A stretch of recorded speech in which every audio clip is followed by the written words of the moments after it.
Good evening, class. Tonight we're going to learn about sigma notation.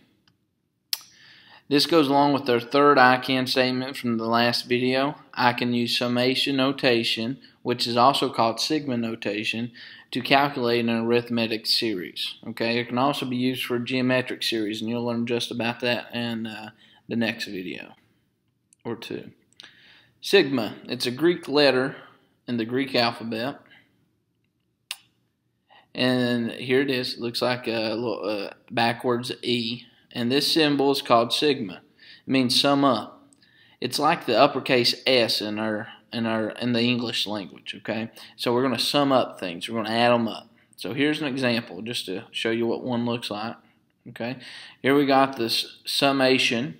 That's what we say when we see this. If I was going to read this, I'd say the summation as n equals 1 goes to, look, notice just go up. It's kind of like Drake, started from the bottom, now we're here, So we're going to start from the bottom and go up, and as we start with n, okay? And now just to kind of show you how we'll do this, okay? Here it is. Okay? You're going to start at the value on the bottom, okay?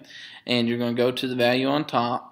And over here it tells you what to sum up. So if we start with 1 and we plug that into this expression here, no matter what it is, 1, n for n, we get 1. Now go to the next integer, 2. So we put 2 in for n, we get 2. Go to the next one, we get 3. So add 3. And then we get to our last integer here of 4, and we add that at the end.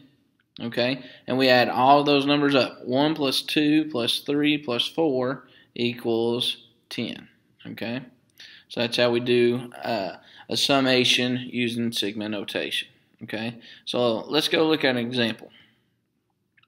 Summation or sigma notation. Let's evaluate this summation as n goes from 1 to 6 using the expression 2n minus 1.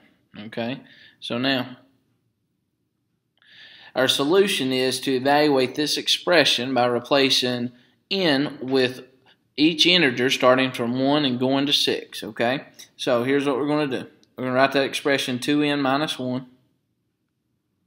So we got, here we go, 2n minus 1. And we're going to plug in first 1. Then we're going to go do 2. Then we're going to do 3. Then we'll do 4. Sorry, excuse me. Then we're going to do 4,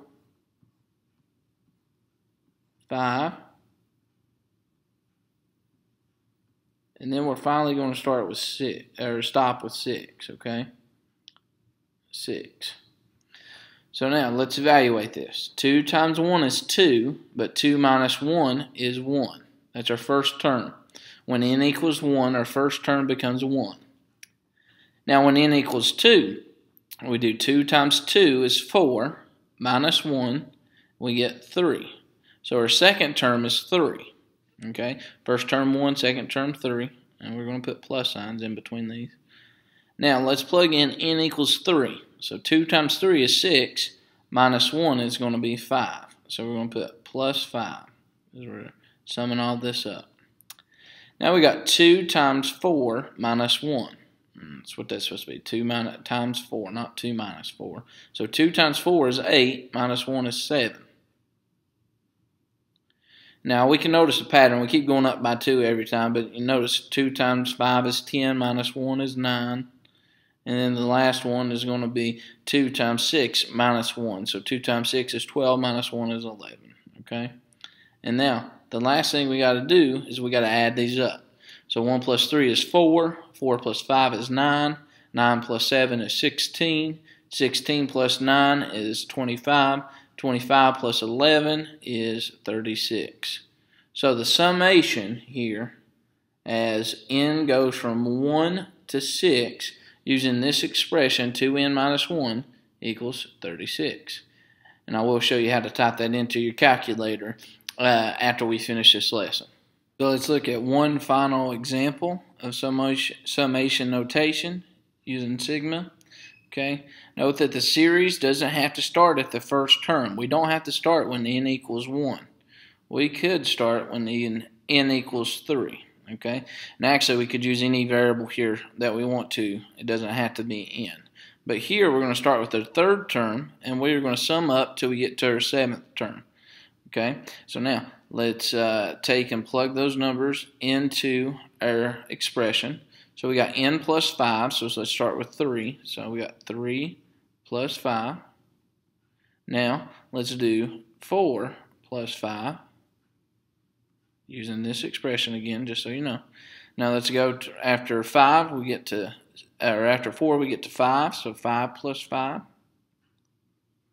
Then we're going to do 6 plus 5, and then we're going to stop at our last term of 7, so 7 plus 5. So now we're going to take and simplify each one of these expressions or evaluate them. 3 plus 5 is 8, 4 plus 5 is 9, 5 plus 5 is 10, 6 plus 5 is 11, and 7 plus 5 is 12. So you can see that there is a pattern there. We're adding 1 each time. So our common difference is going to be 1. So now let's add these together to find out what our summation equals. Okay. 8 plus 9 is 17. 17 plus 10 is 27. 27 plus 11 is 38. 38 plus 12 is going to be 50. So the summation as n goes from 3 to 7 here, as our expression says n plus 5, is going to be 50. Okay, now let's review our last I can statement. I can use summation notation, aka sigma notation, to calculate an arithmetic series.